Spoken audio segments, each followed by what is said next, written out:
So the Meg is upon us. Now, I want to start off here.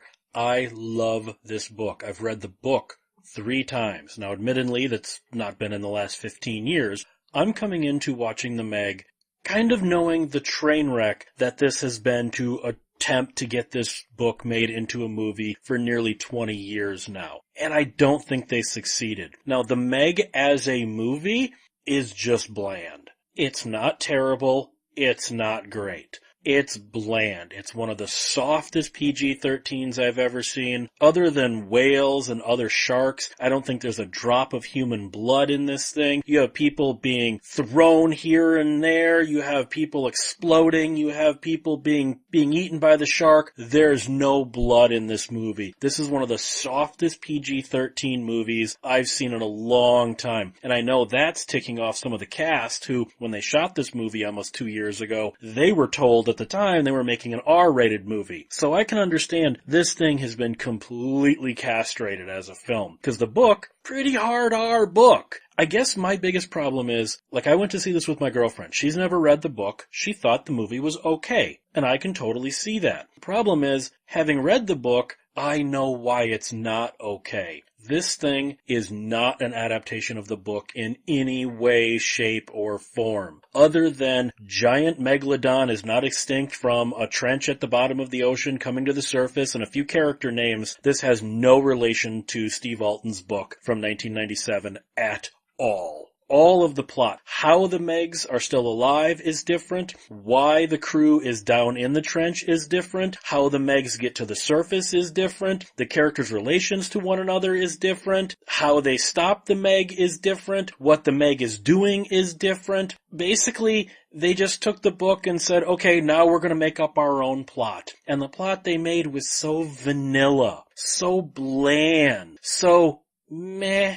It's so unremarkable. The fact that they did not use the book's incredible first chapter, which totally set the tone, is also shocking. And then you have this weird thing that was bothering me the whole time, and it didn't hit me till about a half hour into the movie. They changed a bunch of the characters' nationalities in this movie to get Chinese backing. Warner Brothers wanted to appease Chinese audiences, so all of the characters that are Asian in this movie are Chinese, and it takes place off the coast of Shanghai. Well, in the book, all of those characters are Japanese, and major parts of the book take place off the coast of Japan. So this is just blatant, we need to appease the Chinese to get our money. And that pissed me off a lot. Most of these characters, they might have the same names as characters from the book. They're totally different characters. For instance, in the book, Jonas's wife, although in the movie it's his ex-wife, in the book, she's a sleazy tabloid journalist who will do anything to get video of the Meg. Remember, this is pre-internet, people, and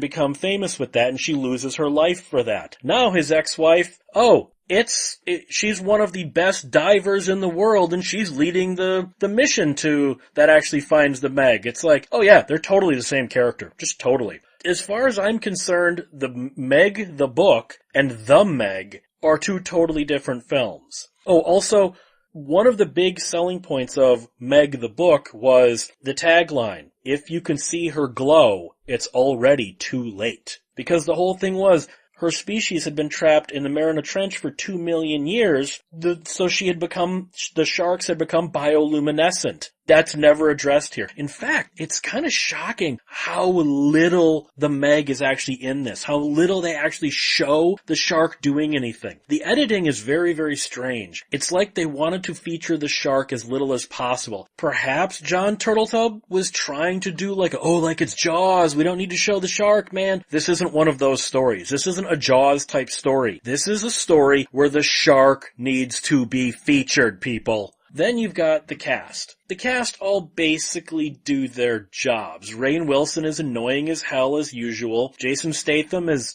well, they might call him Jonas Taylor, but he's so far removed from the Jonas Taylor of the book that he's basically playing Jason Statham in this. But there were a couple of weird standouts.